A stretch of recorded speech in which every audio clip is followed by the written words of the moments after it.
ആ ഇപ്പോ നമുക്ക് പ്രെയർ വീണ്ടും ചെയ്യുമോ ദീപാജി? ഞാൻ റെക്കോർഡിംഗ് തുടങ്ങി അതുകൊണ്ട്. ദീപാജി ഒരു തവണ. ആ തുടങ്ങട്ടെ. യെസ്. ശരി. വസുദേവസുതൻ ദേവം കംസചാണൂരമർദനം ദേവകീ പരമാനന്ദം കൃഷ്ണൗ വന്ദേ ജഗദ്ഗുരും ശ്രീകൃഷ്ണൗ വന്ദേ ജഗദ്ഗുരും.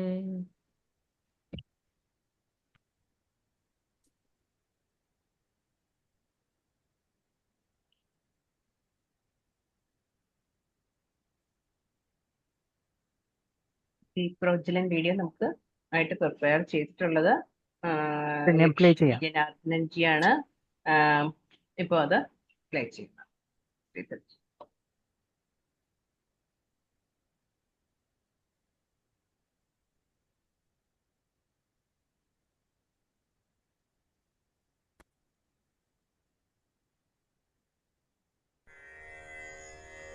निषिद्धैरप्येभिर्लुलितमकरन्दो मधुकरैः करैरिन्दोरन्तश्छुरित इव सम्भिन्नमुकुलः विधत्तां सिद्धिन्नो नयनसुभगामस्य सदसः प्रकीर्णः पुष्पाणां हरिचरणयोरञ्जलिरयम् शरदिन्दुनिभां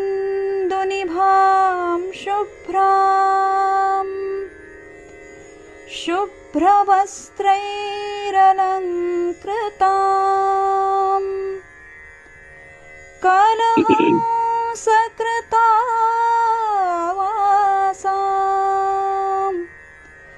वरदां शारदां नुमः वरदां शारदां नुमः. വളരെ നന്നായി ചെയ്ത ഒരു വീഡിയോ. അത് ആവശ്യമായ എഡിറ്റിങ്ങോട് കൂടി ഇവിടെ നമുക്ക് മുന്നിൽ അവതരിപ്പിക്കാൻ സാധിച്ചു. വളരെ നന്ദി. ഇനി ഒരു ചെറിയൊരു വെൽക്കം സ്പീച്ച് ആവാം. അത് നമ്മുടെ GC ശ്രീധർജി ചെയ്യുന്നതായിരിക്കും. ശ്രീധർജി. സ്മിതാജി, ഭയങ്കര മഴ വരുന്നുണ്ടോ? Just 2 minutes.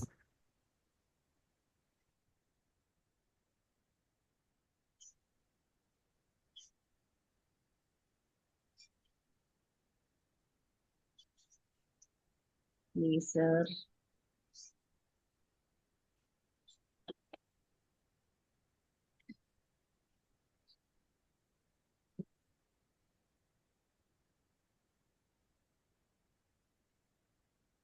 അവിടെ എന്തോ സൗകര്യം ഉണ്ടെന്ന് തോന്നുന്നു. എല്ലാവർക്കും ആനന്ദ സുസ്വാഗതം. ഗണേഷ് വന്ദന ആർ ചൊല്ലുന്നുണ്ട്? നിഷ്പന്ദൻ ഉണ്ട് ഉണ്ട് സർ. ആ, സർ ഒരു ഗണേഷ് ചെറിയൊരു സ്പീച്ച് ആവാം അതിനുശേഷം. കേൾക്കുന്നുണ്ടോ? കേൾക്കുന്നുണ്ട് സർ.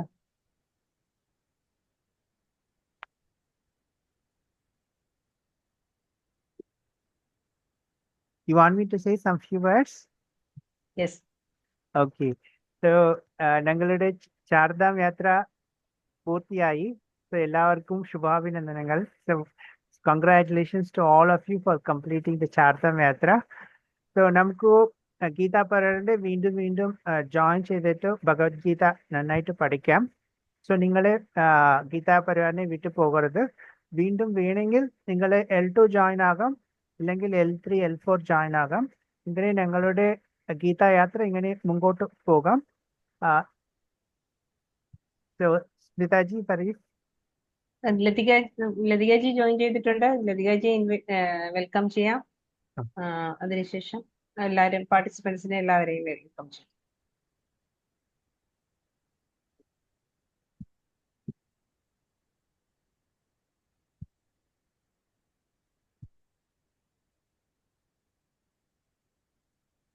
ജയ് ശ്രീ കൃഷ്ണ ലതികാമ്മ.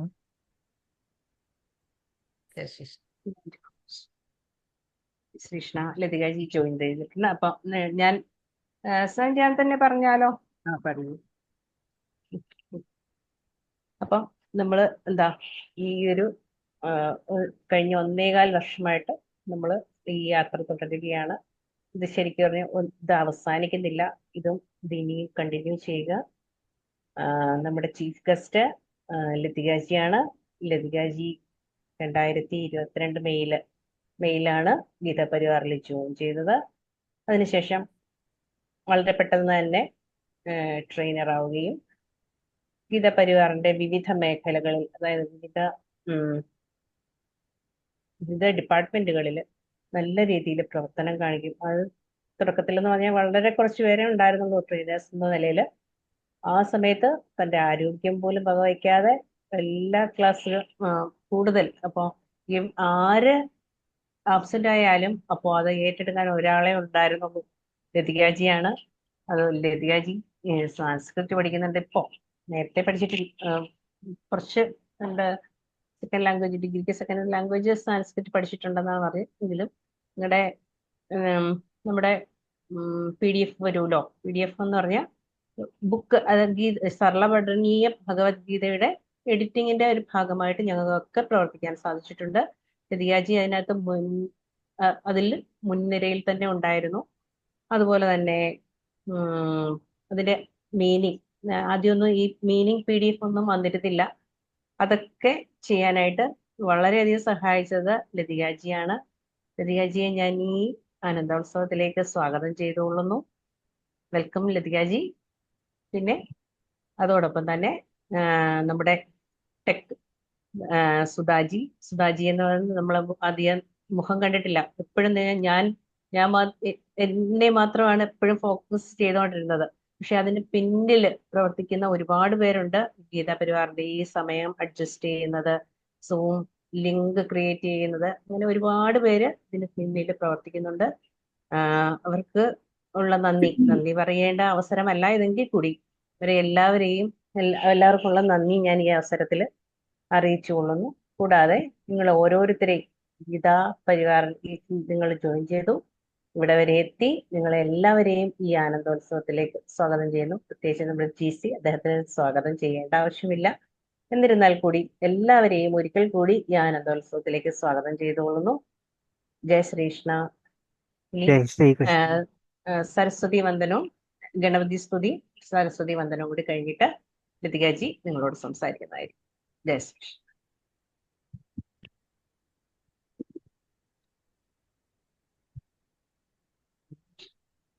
ഗണപതി സ്തുതി ലേഖാജിയാണ് ചെയ്യുന്നത്. ലേഖായൽ. ജയ ശ്രീകൃഷ്ണ. ജയ ശ്രീകൃഷ്ണ. ലേഖാജി ഒരു കാര്യം കൂടി ചെയ്തോളൂ.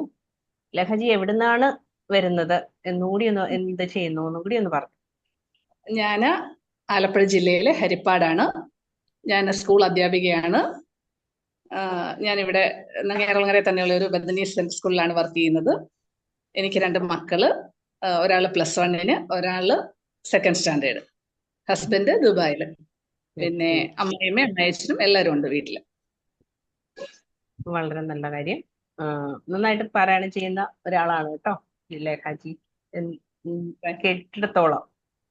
ഞാൻ കുറച്ചു നാൾ ബാംഗ്ലൂരായിരുന്നു. 2018-ലാണ് കേരളയിൽ എത്തിയത്. അതുകൊണ്ട് ഈ ഭായും ഒക്കെ ഒരു ചെറിയ അത് കറക്റ്റ് ആവുന്നില്ല. അതെ, അത് ഇതുവരെ ശരിയായിട്ടില്ല.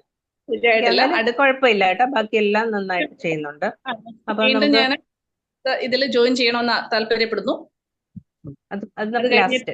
ഇപ്പൊ ഒരുപാട് ഇത് വേണ്ട, കുറച്ച് നമുക്ക് എക്സ്പ്ലനേഷൻ സമയം തരാം കേട്ടോ. Okay okay okay. സ്റ്റാർട്ട് ചെയ്തോട്ടെ. ഗണപതി. ഗണനായകായ ഗണദൈവതായ ഗണാധ്യക്ഷായ ധീമഹി ഗുണശരീരായ ഗുണമണ്ഡിതായ ഗുണേശാനായ ധീമഹി ഗുണാതീതായ ഗുണാധ്യക്ഷായ ഗുണപ്രവിഷ്ടായ ധീമഹി ഏകദന്തായ വക്രതുണ്ടായ ഗൗരീതനയായ ധീമഹി ഗജേശാനായ ബാലചന്ദ്രായ ശ്രീഗണേശായ ധീമഹി ഏകദന്തായ വക്രതുണ്ടായ ഗൗരീതനയായ ധീമഹി ഗജേശാനായ ബാലചന്ദ്രായ ശ്രീഗണേശായ ധീമഹി ഗാനചതുരായ ഗാനപ്രാണായ ഗാനാന്തരാത്മനെ ഗാനോത്സുകായ ഗാനമത്തായ ഗാനോത്സുകമനസേ ഗുരുപൂജിതായ ഗുരുദേവതായ ഗുരുകുലസ്ഥായിനേ ഗുരുവിക്രമായ ഗുഹ്യപ്രവരായ ഗുരുവേ ഗുണഗുരുവേ ഗുരുദൈത്യകലാക്ഷേത്രേ ഗുരുധൈർമ്യ സദാരാധ്യായ ഗുരുപുത്ര പരിധാത്രേ ഗുരുപാഖണ്ഡ ഖണ്ഡകായ ഗീതസാരായ ഗീതതത്വായ ഗീതഗോത്രായ ധീമഹി ഗൂഢഗുൽഫായ ഗന്ധമത്തായ ഗോചയപ്രദായ ധീമഹി ഗുണാതീതായ ഗുണാധീക്ഷായ ഗുണപ്രവിഷ്ടായ ധീമഹി ഏകദന്തായ വക്രതുണ്ടായ ഗൗരീതനയായ ധീമഹി ഗജേശാനായ ബാലചന്ദ്രായ ശ്രീഗണേശായ ധീമഹി ഏകദന്തായ വക്രതുണ്ടായ ഗൗരീതനയായ ധീമഹി ഗജേശാനായ ബാലചന്ദ്രായ ശ്രീഗണേശായ ധീമഹി. കൃഷ്ണ. ഇനി സരസ്വതി സ്തുതിയാണ്. ലേഖാജി സോറി ലക്ഷ്മി വിജയകുമാർ ഉണ്ടോ? ലക്ഷ്മിജി ഉണ്ടോ? യെസ്, ഉണ്ട് ഉണ്ട്. ആ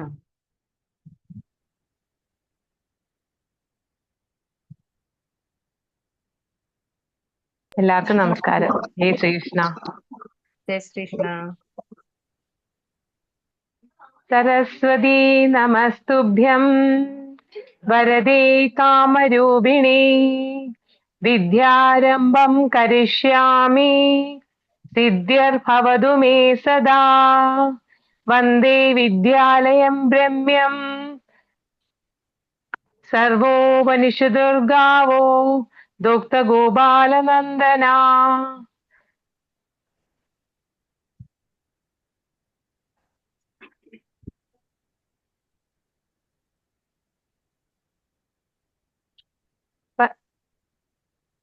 തുഭ്യം വരദേ കാമരൂപിണി വിദ്യാരംഭം കരിഷ്യാമി സിദ്ധ്യർഭവതു മേ സദാ വന്ദേ വിദ്യാലയം രമ്യം വിദ്യാർത്ഥി തുല്യം കൃതം വിദ്യാശീലപദം ശ്രേഷ്ഠം വിശുദ്ധം ഭാവനം ഭൂമി.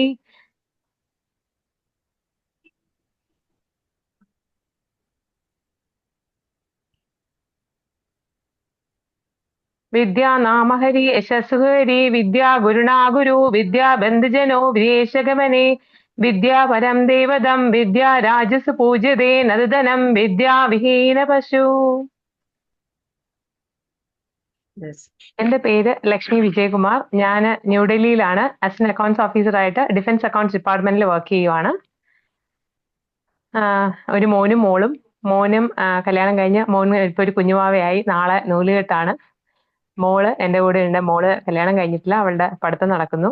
ഹസ്ബൻഡ് കേരള ഹൗസിൽ നിന്ന് റിട്ടയർ ആയി. ഇപ്പോ ഞാൻ ഡൽഹിയിലാ താമസിക്കുന്നത്. ഇപ്പൊ ഞങ്ങളെല്ലാവരും. താങ്ക് യു ടീച്ചറെ. ടീച്ചറെ വളരെ നന്നായിട്ടുണ്ട്. ടീച്ചറുടെ ഓരോ ദിവസവും ക്ലാസ് വളരെ നന്നായിട്ടുണ്ട് ടീച്ചറെ. Thank you so much. Welcome. ഇനി ഒരാളും കൂടി സരസ്വതി സ്തവം ലതിക സുരേഷ്ജിയുടെ സരസ്വതി സ്തവം കൂടി കേൾക്കാം. ലതിക സുരേഷ് ജി. ജയ ശ്രീകൃഷ്ണ. ജയ ശ്രീകൃഷ്ണ. ക്യാമറ കുറച്ചൊന്ന് നേരെ വെച്ചോളൂ.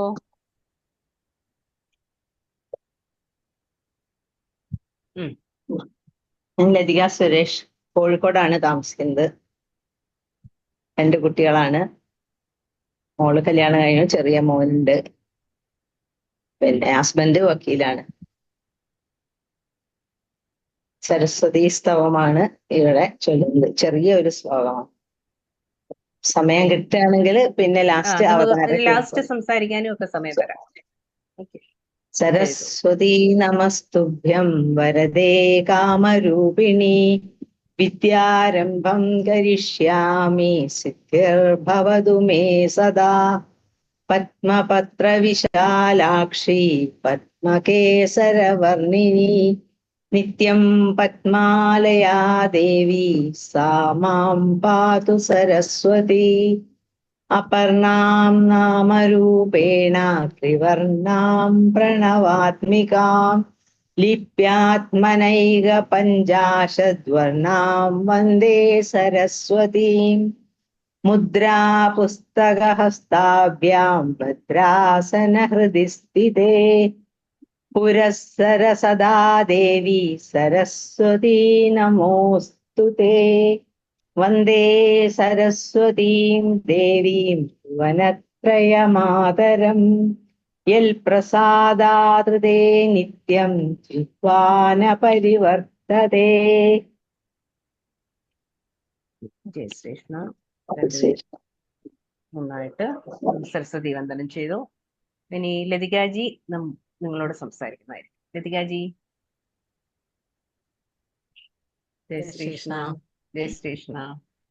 നിങ്ങളൊക്കെ പരിചയപ്പെടുത്തിയ സ്ഥിതിക്ക് ഞാനും എന്നെ പരിചയപ്പെടുത്താം. എൻ്റെ പേര് ലതിക. ജനിച്ചു വളർന്നതൊക്കെ തൃശ്ശൂർ ജില്ലയിലെ ഒരു ഗ്രാമപ്രദേശത്താണ്. പിന്നെ ജോലിയായിട്ട് ചെന്നൈയില്, ബോംബെയില്, അങ്ങനെ പല സ്ഥലങ്ങളിലായിരുന്നു. വിവാഹം കൊണ്ട് തിരുവനന്തപുരത്തുകാരിയാണ്. ഇപ്പോ മക്കളും കൊച്ചുമക്കളൊക്കെ ആയിട്ട് സെറ്റിൽ ചെയ്തിരിക്കുന്നത് എറണാകുളത്താണ്. ഞാനൊരു ബാങ്കിലാണ് ജോലി ചെയ്തിരുന്നത്. റിട്ടയർ ചെയ്ത ശേഷം ഒരു കൊറോണ എന്നുള്ളൊരു വ്യാധി എല്ലായിടത്തും വന്നു പിടിച്ചപ്പോൾ വേറെ ഒന്നും ചെയ്യാനില്ലാത്തൊരവസ്ഥയിലാണ് ഇരിക്കുമ്പോഴാണ് എനിക്ക് ഗീത പരിവാറിൽ ഇങ്ങനെ ഭഗവത്ഗീത പഠിപ്പിക്കുന്നതായിട്ടുള്ളൊരു അറിവ് കിട്ടിയത്. അങ്ങനെ ഫേസ്ബുക്കിൽ കൂടെ അങ്ങനെ അവർ ജോയിൻ ചെയ്തു. ഞാനും സ്മിതാജിയും ക്ലാസ്മേറ്റ്സ് ആണ്.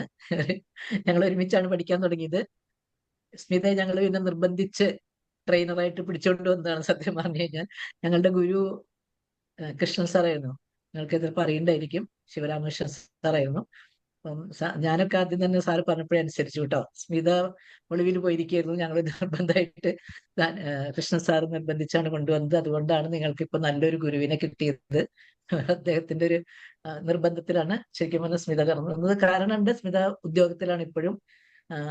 എന്നെ പോലെ റിട്ടയർ ചെയ്ത് വെറുതെ ഇരിക്കുന്ന ഒരു അവസ്ഥയല്ലാത്തത് കൊണ്ടും കൂടി ആയിരിക്കണം അതിലേക്ക് അത്ര താല്പര്യം കാണിക്കാൻ ഞാൻ വിചാരിക്കുന്നു.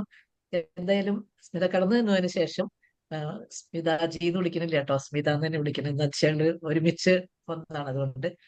അപ്പം അതുകൊണ്ട് തന്നെ നിങ്ങൾക്ക് നല്ലൊരു ഗുരുവിനെ കിട്ടി. നിങ്ങൾ ഇപ്പൊ പറഞ്ഞത് കേട്ടിട്ട് എനിക്ക് തോന്നുന്നത് തന്നെയല്ല, ഞാനും ഇടയ്ക്ക് കൊളിച്ച് സ്മിതയുടെ ക്ലാസ്സിൽ കയറിയിട്ടുണ്ട്. ന്യാസ അതൊക്കെ പഠിക്കാൻ വേണ്ടിയിട്ട്.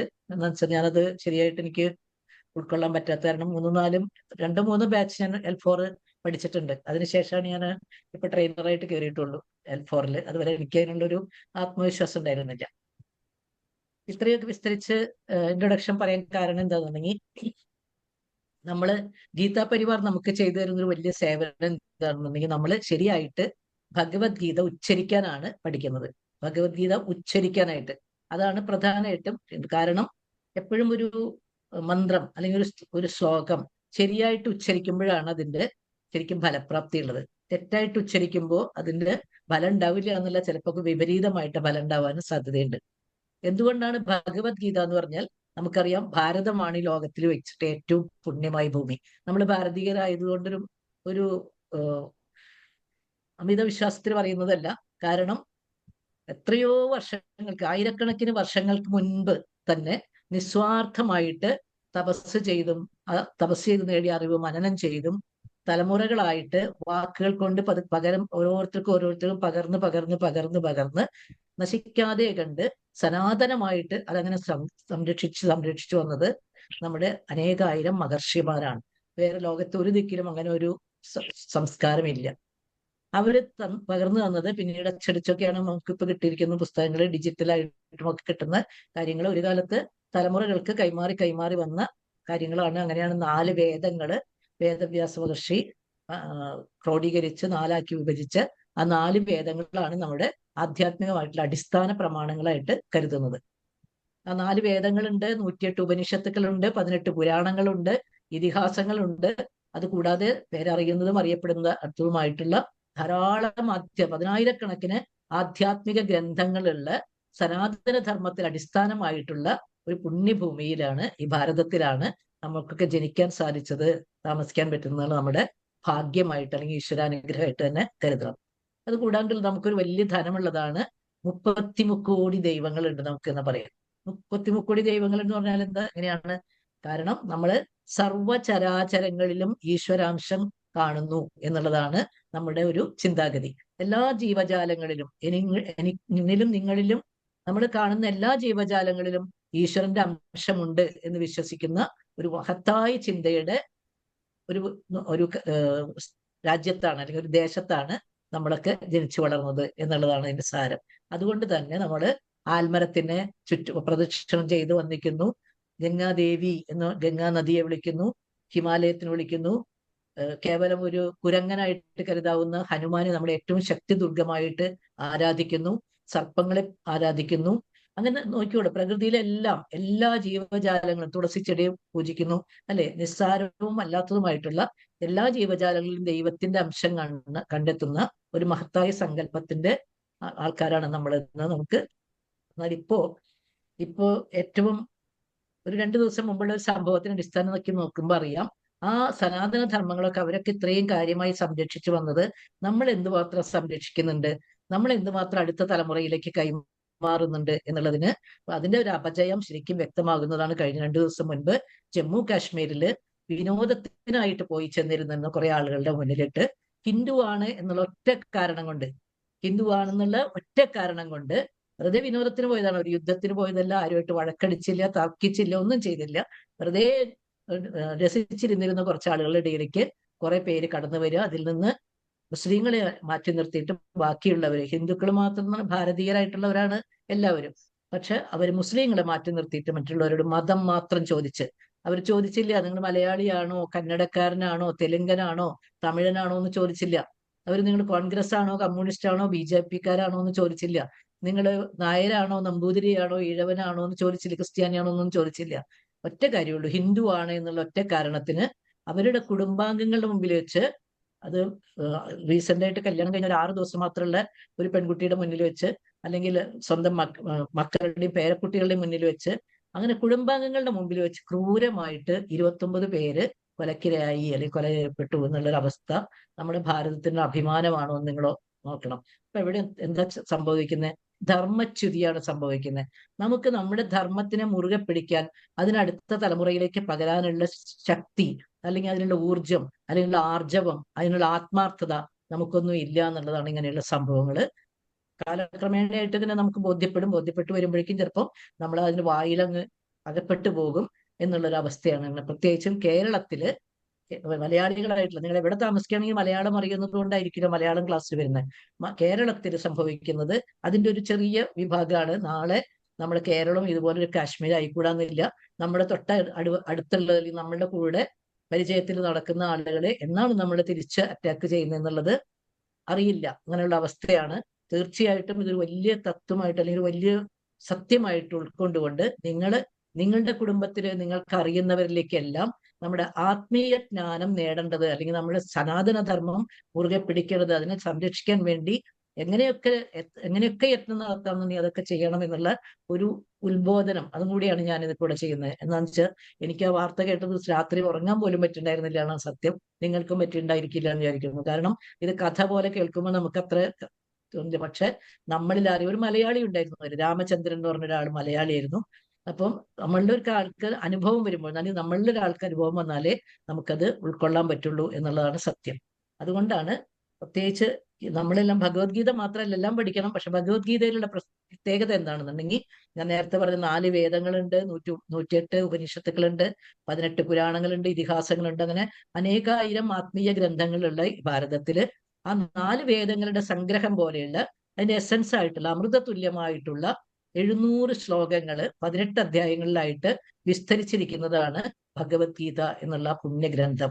അതിലില്ലാത്ത, ശരിക്കും പറഞ്ഞാൽ അത് നമുക്കൊരു ദിശാസൂചികയാണ്. നമ്മൾ എങ്ങനെ ജീവിക്കണം, എന്തൊക്കെ ഉൾക്കൊള്ളണം, എങ്ങനെ പെരുമാറണം, എങ്ങനെ ധർമ്മം അനുഷ്ഠിക്കണം, നമ്മുടെ കർമ്മം എന്താണ്, അത് എങ്ങനെ അനുഷ്ഠിക്കണം എന്നുള്ളതൊക്കെയാണ് അതിൽ നമ്മൾ വിസ്തരിച്ച് പറയണം. ഓരോ ആളുകൾക്കുള്ള പ്രശ്നങ്ങൾക്ക് പരിഹാരം ഭഗവത്ഗീതയിലുണ്ട്.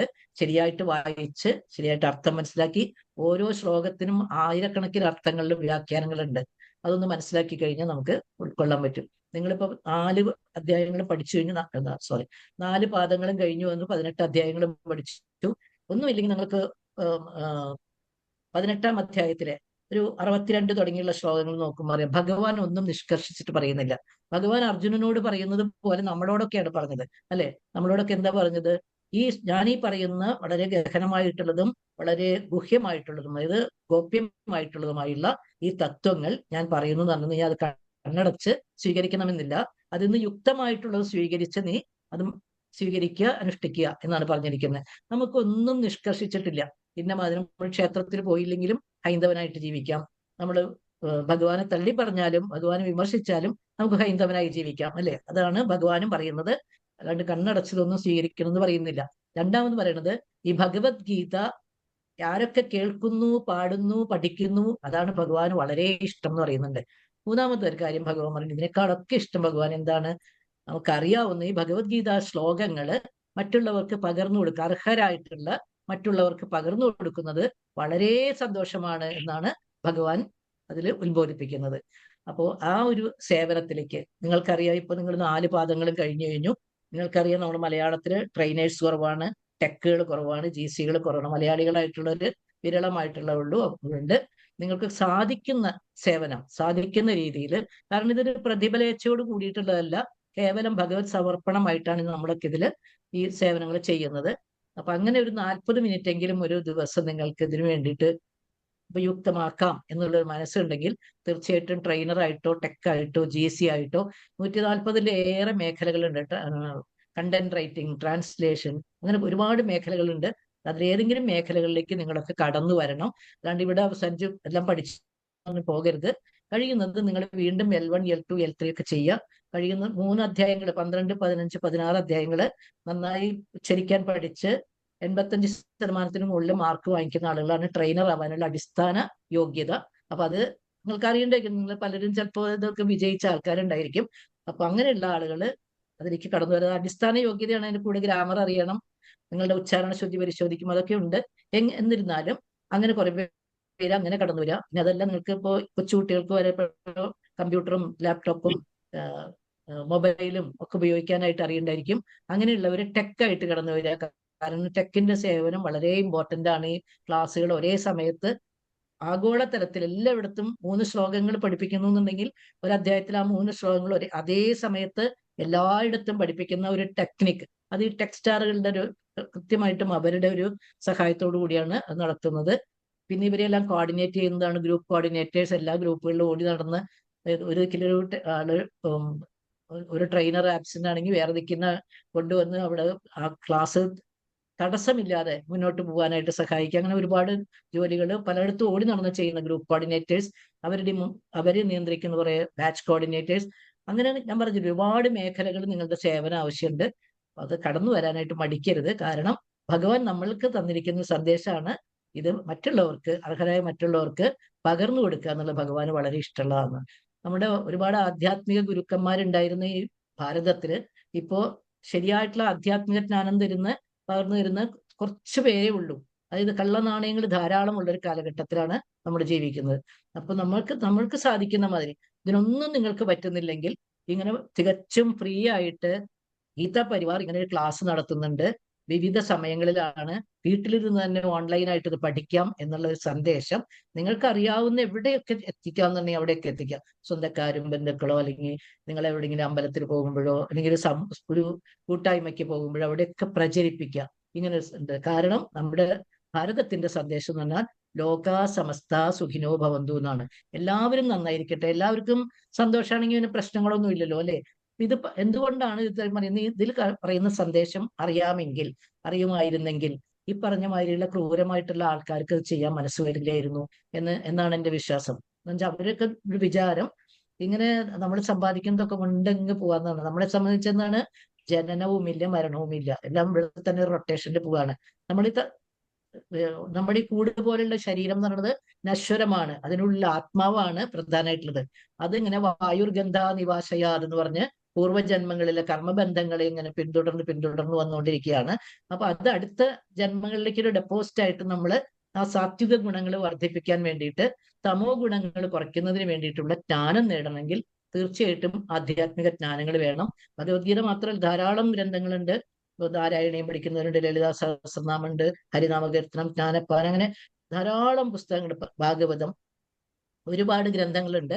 ഭഗവത്ഗീതയ്ക്ക് പ്രത്യേകമായിട്ട് പറയണം ഓരോ മേഖലകളിലും. അത് യുക്താഹാര വിഹാരസ്യ എന്നുള്ള ഒറ്റ ശ്ലോകം മതി അല്ലെ. എന്ത് ആഹാരം കഴിക്കുന്നതിനനുസരിച്ചാണ് നമ്മൾ എപ്പോഴാണ് ഉണരുന്നത്, ഉറങ്ങുന്നത് എന്നുള്ളതിനൊക്കെ അടിസ്ഥാനമാക്കിയിട്ട് ഉള്ളതാണ് നമ്മുടെ ശരീരത്തിന്റെ ആരോഗ്യത്തിന്റെ രഹസ്യം എന്നതിൽ പറയുന്നുണ്ട് അല്ലെ.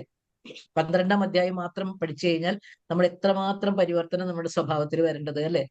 അത് നമ്മള് മാനവും അപമാനവും ശത്രുവും മിത്രവും സുഖവും ദുഃഖവും എല്ലാം ഒരുപോലെ കാണാൻ, സമമായി കാണാവുന്ന ഒരു അവസ്ഥ എത്തിക്കഴിഞ്ഞു കഴിഞ്ഞാൽ നമുക്ക് നമ്മുടെ ചിലപ്പോൾ ഒരാളോട് വൈരാഗ്യം തോന്നുന്നു, നമ്മൾ ആരെങ്കിലും ദുഷിച്ചു കഴിയുമ്പോൾ സങ്കടം വരും. പക്ഷെ അതൊക്കെ ഭഗവാൻ എന്തോ നിശ്ചയിച്ചിട്ടാണ് എന്ന് പറഞ്ഞ് എന്തുകൊണ്ട് യത് കരോഷിയദശ്നാസി അല്ലെ, യജ്ജുഘോഷിദാസിയത്, അതെല്ലാം ചെയ്യുന്ന എല്ലാം ഭഗവാനിലേക്ക്, ഭഗവാന് വേണ്ടി പേരിൽ ചെയ്യുന്നു, ഭഗവാന് വേണ്ടി പ്രവർത്തിക്കുന്നു. ഭഗവാൻ നമുക്ക് എന്ത് വേണം എന്നുള്ളത് ഭഗവാൻ നിശ്ചയിക്കുന്നു എന്ന് പറഞ്ഞാൽ നമ്മുടെ ദുഃഖങ്ങളിൽ പോലും നമുക്ക് പിന്നെ വിഷമിക്കേണ്ടേ വരില്ല. കാരണം ആ ദുഃഖങ്ങൾക്കൊക്കെ ഒരു കാരണം ഉണ്ടായിരിക്കും, അത് ഭഗവാൻ നിശ്ചയിച്ചിട്ടുണ്ടാവും എന്ന് വിചാരിച്ച് സമാധാനിക്കാനായിട്ട് പറ്റണം. ഒരുപാട് നേരം സംസാരിക്കുകയാണ്, എന്നാലും എൻ്റെ സന്ദേശം ഇതാണ്: നിങ്ങൾ ഈ ത്രെഡ് അടുത്ത തലമുറകളിലേക്ക് പകർന്നു നൽകാതിരുന്നു കഴിഞ്ഞാൽ അത് നമ്മൾ ചെയ്യുന്ന ഒരു ധർമ്മ ദോഷമായിട്ട് മാറും. തീർച്ചയായിട്ടും ഇത് എത്ര ദിക്കിലേക്ക് എത്തിക്കാന്നുണ്ടെങ്കിൽ ഭഗവത്ഗീത മാത്രമല്ല, ആധ്യാത്മിക ജ്ഞാനം തന്നെയാണ് പറയുന്നത്. അങ്ങനെയുള്ള സംവിധാനങ്ങൾ എനിക്കൊന്ന് ശ്രീധർജി ഇപ്പോ അമൃതാനന്ദമയി ദേവിയുടെ മഠത്തിലാണ് ഒരു സേവയായിട്ടും ഇരിക്കുന്ന ആളാണ്. അദ്ദേഹം മലയാളിയല്ല എന്നിട്ടും. അപ്പോ ഇപ്പോഴത്തെ ആധ്യാത്മിക ഗുരുക്കളില് ചിദാനന്ദപുരി സ്വാമിയും അമൃതാനന്ദമയി ദേവിയൊക്കെയാണ് ഒരു ഹൈന്ദവ ധർമ്മത്തിന്. പക്ഷെ അവരൊരിക്കലും ജാതി മതമൊന്നും നോക്കിയിട്ടല്ല കേട്ടോ സേവനങ്ങൾ ചെയ്യുന്നത്. അങ്ങനെയുള്ള കുറെ ആചാര്യന്മാരാ മാത്രമാണ് ഇപ്പൊ നമുക്കൊരു ചെറിയൊരു വെള്ളി വെളിച്ചം പോലെ മുന്നിൽ നിൽക്കുന്നത്. അപ്പൊ അതിനോടനുബന്ധിച്ച് എന്തൊക്കെ നിങ്ങൾക്ക് ചെയ്യാൻ പറ്റും, ആധ്യാത്മിക ജ്ഞാനം പകർന്നു തരാനായിട്ട് എന്തൊക്കെ ചെയ്യാൻ പറ്റുന്നുണ്ടെങ്കിൽ അതിലേക്കൊക്കെ എത്തിക്കാനായിട്ട് നമ്മുടെ ആശുഭയ്യാജി, അത് ഗുരുവായൂർ നിങ്ങൾ ആരൊക്കെ വന്നിട്ടുണ്ടെങ്കിൽ അവർക്കറിയാം ആശുഭയ്യാജി എന്താ പറഞ്ഞത്. നിങ്ങൾ ഇതൊക്കെ പഠിച്ചു കഴിഞ്ഞിട്ട് ആ കടലാസുകളൊക്കെ ഉപേക്ഷിക്കുക അല്ലെ. ആ കടലാസുകൾ ഇത് ഇങ്ങനെ നോക്കി നോക്കി വായിച്ചോണ്ടിരിക്കണ്ട, അത് നമ്മുടെ മനസ്സിൽ ഉൾക്കൊണ്ട് മനനം ചെയ്ത് കാണാപ്പാഠം പഠിച്ച് അതില്ലാതെ കണ്ടതിന് അതിലെ ആശയങ്ങൾ നമ്മുടെ ഉള്ളിൽ ഇങ്ങനെ ഉൾക്കൊള്ളാൻ സാധിക്കുകയാണ് നമ്മളുടെ അവസാന ഒരു ആത്യന്തിക ലക്ഷ്യം. അല്ലാണ്ട് ഇതിങ്ങനെ വായിച്ചു ഇരുന്നിട്ട് കാര്യമില്ല. അതിലെന്താണ് പറഞ്ഞിരിക്കുന്നതെന്ന് മനസ്സിലാക്കണം, അത് സ്വാംശീകരിക്കാനായിട്ട് ശ്രമിക്കണം, അത് എല്ലാവരിലേക്ക് എത്തിക്കാൻ നോക്കണം. നിങ്ങളുടെ വീട്ടിലെ കുഞ്ഞു കുട്ടികൾ വരെ നമ്മുടെ വീട്ടിൽ നിന്ന് സന്ധ്യയ്ക്ക് നാമം ജപിക്കുമ്പോൾ നിങ്ങൾ പഠിച്ച ഒരധ്യായെങ്കിലും ഉറക്ക ഉരുവിടുക. അതിന്റെ ഒരു പോസിറ്റീവ് എനർജി തീർച്ചയായിട്ടും നമ്മളതിങ്ങനെ ജപിക്കുമ്പോൾ ഒരു പോസിറ്റീവ് എനർജി, നമ്മൾ നാമം ജപിക്കുമ്പോൾ അതിന്റെ പോസിറ്റീവ് എനർജി നിങ്ങളുടെ ഗൃഹങ്ങളിൽ ഉണ്ടായിരിക്കും. അത് നമ്മളെ മുന്നോട്ട് നയിക്കും. ചിലപ്പോൾ ആദ്യമൊക്കെ പരിഹാസം കേൾക്കേണ്ട വരും, കുറ്റപ്പെടുത്തലുകൾ ഉണ്ടാവും, എന്നാലും വിട്ടുകളയരുത്. അതിങ്ങനെ പാടിക്കൊണ്ടിരിക്കുക. എപ്പോഴും നമ്മൾ എന്തെങ്കിലും ജോലി ചെയ്യുമ്പോൾ ഒക്കെ ഈ ഭഗവത്ഗീതയിൽ ഒരു ശ്ലോകമെങ്കിലും ഇങ്ങനെ പാടി ചെയ്യാം. പണ്ടൊക്കെ മൂളിപ്പാട്ട് പാടില്ലേ, അതേപോലെ അങ്ങനെ പോട്ടെ എന്ന് വിചാരിക്കുന്നു. എല്ലാവർക്കും നല്ലത് വരട്ടെ. ഒരുപാട് സംസാരിച്ച് ഒരുപാട് സമയം കളഞ്ഞതിന് ക്ഷമിക്കുക. ഇത്രയെങ്കിലും പറയാതിരിക്കാൻ എനിക്ക് പറ്റില്ല. കാരണം ഇതാണ് എന്റെ ധർമ്മം എന്ന് ഞാൻ വിശ്വസിക്കുന്നു. വെറുതെ ഒരു ഗസ്റ്റ് എന്ന് പറഞ്ഞ് വന്ന് പോകാൻ എനിക്ക് ഇഷ്ടമില്ലാത്തത് കൊണ്ടാണ് ഇത്രയൊക്കെ പറഞ്ഞത്. ഇത് ഏറ്റവും ചെറുതായിട്ട് പറഞ്ഞതാണ് ഞാൻ. സാധാരണ എത്ര നേരം വേണമെങ്കിലും ഇത് പറഞ്ഞു എന്ന് വെച്ചാൽ എന്നെ സംബന്ധിച്ചിടത്തോളം ഇതാണ് ഇപ്പൊ എന്റെ ധർമ്മം, അതാണ് എന്റെ കർമ്മം. അതുകൊണ്ട് ദയവ് ചെയ്ത് ക്ഷമിക്കുക. എല്ലാവർക്കും നല്ലത് വരട്ടെ. ജയ് ശ്രീകൃഷ്ണ. ജയ് ശ്രീകൃഷ്ണ. നല്ലൊരു സ്പീച്ച് ആയിരുന്നു. അതുപോലെ Thank you so much, Ratikama. Thank you so much for your valuable message. Mitaji, batch, BC is joined. yeah, batch coordinator has Yes. joined us. Yeah. Suresh Bhaiya, Suresh Dadesh Bhaiya, Jai Shri Krishna Bhaiya. Jai Shri Krishna, let me rejoin. Okay. I will Yeah, not be able to tell anything. we have 4 more minutes. We have Okay, 4 more minutes, Bhaiya. I will rejoin again after rejoin. I will rejoin. I will tell something. 2-3 minutes time. I will tell something. Yes, okay, Bhaiya. Meanwhile, you can take someone. Sudhaji, you can. Mita Didi, ഞങ്ങളെ ഒരു ചെറിയ പരിപാടി ഉണ്ടാക്കാമല്ലോ. Yes. ശശികലാജി ഒരു കനകാര സ്തോത്രമാണ്. ശശികലാജി ഉണ്ടോ? അപ്പോൾ നമുക്ക് meeting close ആയാലേ എല്ലാവരും വീണ്ടും റീജോയിൻ ആകണേ. ഇടയ്ക്ക് ക്ലോസ് ആവുകയാണെങ്കിൽ റീജോയിൻ ചെയ്യുക. ശിഖലാജി, ഇത് കൂടുതൽ സമയം എടുക്കുന്നതാണോ? ഒന്ന് അൺമ്യൂട്ട് ഉണ്ടോ? കൂടുതൽ സമയം എടുക്കുക? 4 മിനിറ്റ് എടുക്കും, 2-3 മിനിറ്റ് എടുക്കും. പതുക്കെ പറയാൻ. ഉമേഷ്, ശിവസ്തുതി എല്ലാം ഉണ്ട്. If they are not working, you can close and restart. You can close and restart, no problem. Okay. അപ്പൊ നമുക്ക് ഈ മീറ്റിംഗ് എൻഡ് ചെയ്യാം. എല്ലാവരും റീജോയിൻ ചെയ്യാം. ഓക്കെ. ഓക്കെ.